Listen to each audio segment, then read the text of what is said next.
یہ بھارت سے بہت جو انٹرنیشنل سٹینڈرڈز سے میچ نہیں کرتی، وہ مشینری زنگ آلود خریدتے ہیں، عام پانی سے، جراثیم آلود پانی سے، انجیکشن سیرپ جو آپ کے ٹیبلٹس تیار کرتے ہیں، اور ان پائپس کے ذریعے جن پہ فنگس ہوتی ہے، جن پہ وہ کیا کہتے ہیں اس کو، کائی وہ موجود ہوتی ہے، تو جہاں یہ لیول ہو وہاں صاف پانی ڈھونڈنا یہ ویسے کمال ہے. پانی ہے صاحب اور کچھ مانگے نہیں جا رہا. شرم بھی نہیں آتی. میں کم از کم بڑک تو نہ ماروں نا، at least I can keep quiet. آپ بڑبڑ کرتے رہو، بولتے رہو، میں ڈھیٹوں کی طرح بیٹھا رہوں. یہ جیسے آگے اپنے وزیر اعظم کا دفاع کرتے ہیں، یا جیسے ترقی ہو رہی ہے، فلانا ہو رہا ہے، ڈھمکانا ہو رہا ہے. حال یہ ہے کہ ہاں سندھیوں کو، ہمارے بھائیوں کو پینے کا صاف پانی پورے سندھ میں دستیاب نہیں ہے. پنجاب میں بھی یہی ویسے تو سال میں ہاں یہاں تو آج سے 4 to 6% ہم پہلے بھی بات کرتے ہیں. ہاں جی. اچھا مجھے ایک چھوٹی سی بریک لینی ہے، دیکھتے رہیے میرے مطابق.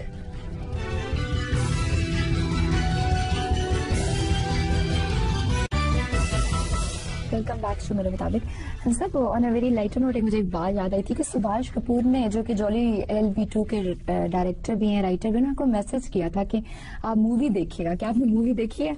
ہم نے دیکھی. مجھے اس لیے بھی اچھی لگی کہ میرے وہ مزاج کے قریب تر ہے، بہت ہی قریب ہے. سو آئی انجوائڈ دا مووی، اور ان کو مبارکباد اس پہ دینی چاہیے. اور میں تو شکریہ بھی ادا کروں گا کہ ہاں مطلب جی بالکل بامبے سے تو بہت مہربانی ان کی. چلیں اچھا خوبصورت. رائٹ ایک ای میل میں شامل کرنا چاہوں گی. مرتضی خان نے ملتان سے میں لکھا کہ مستقبل کیا ہے حسن صاحب، کیسے آپ اسے دیکھتے ہیں؟ مستقبل دراصل ماضی ہوتا ہے. یہ ماضی اور حال کا ہی دوسرا روپ ہے. کیسے؟ جیسے فصل جوان ہو جاتی ہے تو آپ ہارویسٹ کرتے ہو، اس کو کاٹتے ہو، تو وہ تو ماضی میں آپ نے بیجی ہوتی ہے نا. تو ماضی میں آپ نے جو کچھ کیا ہے، یا آج آپ جو کچھ کر رہے ہو، کل اس کی جو فصل تیار ہوگی وہ مستقبل. کوئی اچھا اگر کسی قوم کا، کسی فرد کا ماضی اور حال متوازن نہیں ہے تو اس کا مستقبل بھی ڈیفینیٹلی غیر متوازن ہوگا.